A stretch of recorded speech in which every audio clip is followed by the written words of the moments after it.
Hello, this is part 4 of our online modules. There are 3 in this section about undue influence and tortious interference with expectancy. So after all 3 videos, or the whole PowerPoint if you're using the PowerPoint, you should be able to define undue influence.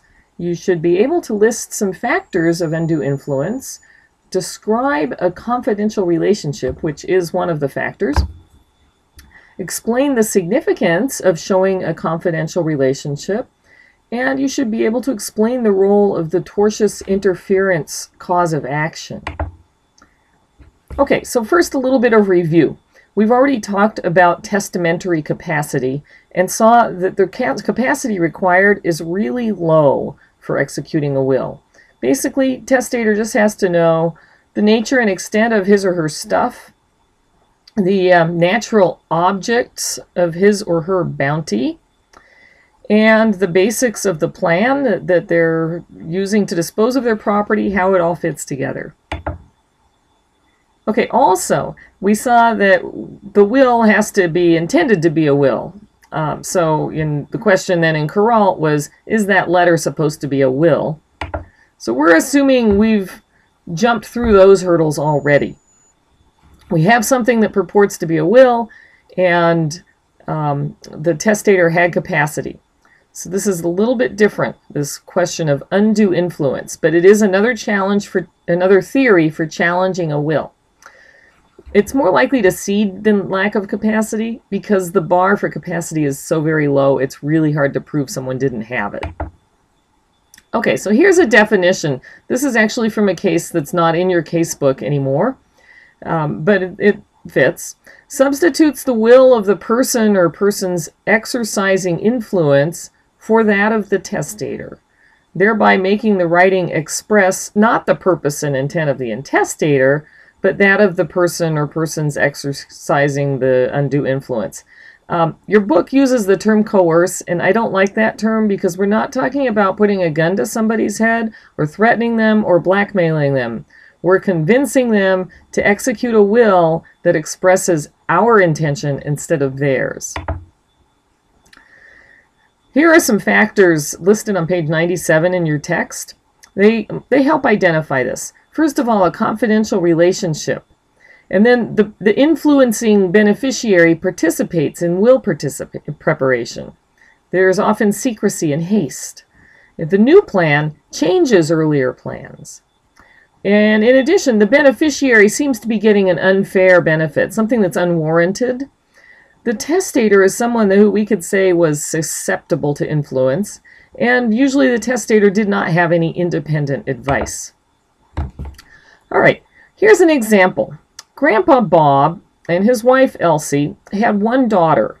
She was close to her parents and visited often, especially after Elsie became ill. And when Bob was in his late 80s, Elsie died. Now, Bob and Elsie had prepared a trust that would help avoid probate and would help minimize estate taxes. The ultimate beneficiary of everything was their daughter. During their lifetimes, they would enjoy all of the use of all of their property. Shortly after Bob died, his housekeeper, not really a nurse, but she did lots of personal care things.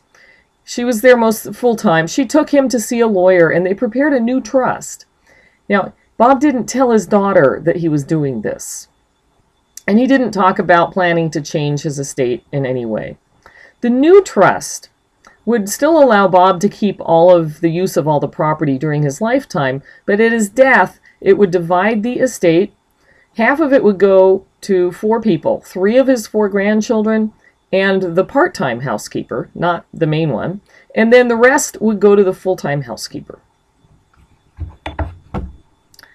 In addition, that full-time housekeeper would be the trustee and the executor of the estate, and then if she were unable or something happened to her, her adult son, who Bob had never met, would fill all of those roles, trustee, executor, and main beneficiary. Bob told his daughter all about the new trust after it was executed. In fact, Bob told a lot of people lots of things. He told his granddaughter Hello, that would be me. Things that she really did not want to know about her grandfather. It still embarrasses me. Bob didn't actually know that he had named his housekeeper's son to be a contingent beneficiary. He also did not meet with the lawyer alone, and he told me later that he knew the housekeeper just wanted to be with him for money. And he said he wanted her to stay around and take care of him, and for sex. You know, I did mention that we could buy him those things, but he didn't want a stranger. Okay.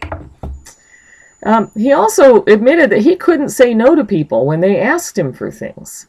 And in fact, he had actually been featured on a TV documentary about how home improvement companies were taking advantage of seniors. He was one of their model victims. So here's a question. Was Bob subject to undue influence? And was the new trust the product of undue influence? Now, this isn't a will, but the principles are the same. This is a question you can answer on the discussion board. There's a forum available. Pick one of the elements at least and say how that applies or doesn't apply. Here they are again. Confidential relationship, beneficiary participates in preparation of the will, secrecy, haste, changes old plans, benefit is unwarranted, testator is susceptible to influence, and independent advice was lacking. Okay, that's the end of this first part. I'm going to stop the video. You should go to the discussion board and post your thoughts about whether Bob was subject to undue influence.